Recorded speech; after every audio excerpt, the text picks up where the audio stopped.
L'habituelle accolade suivie d'une poignée de main franche, à l'image de leur discussion soutenue mais non dénuée de sympathie, centrée sur le sort de l'Ukraine.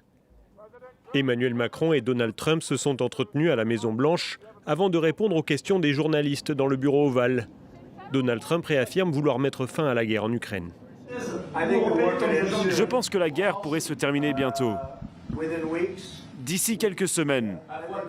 Oui, vous ne pensez pas? J'aimerais vous entendre. Ça, c'est si nous sommes intelligents. Sinon, cela continuera et nous continuerons à perdre de jeunes et belles personnes qui ne devraient pas mourir. Volodymyr Zelensky pourrait rendre visite prochainement à Donald Trump s'il tombe d'accord sur l'accès des Américains aux minerais du pays. C'est ce qu'affirme le président américain. Il dit vouloir récupérer une part de l'aide financière des États-Unis fournie à l'Ukraine. Autre enjeu, le déploiement de troupes de maintien de la paix en cas de cessez-le-feu. Donald Trump affirme en avoir parlé à Vladimir Poutine qui y consentirait. Emmanuel Macron estime que l'Europe y est prête.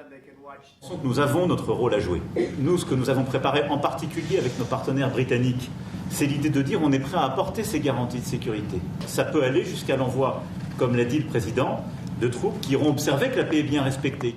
Après un déjeuner de travail, les deux présidents ont donné une conférence de presse. L'option d'un cessez-le-feu rapide, d'abord rejetée par Ukrainiens et Européens, semble petit à petit se renforcer. Emmanuel Macron a même concédé à Donald Trump qu'il avait eu raison de rouvrir le dialogue avec Poutine. Il y a un grand changement parce qu'il y a une nouvelle administration américaine. Donc c'est un nouveau contexte. Donc il y a de bonnes raisons pour le président Trump de renouer avec le président Poutine. Il prévient tout de même, on ne peut pas lui faire confiance et demande à ce qu'en cas d'accord, les Américains soient garants de la sécurité. Seule manière selon lui de dissuader les Russes de futures invasions.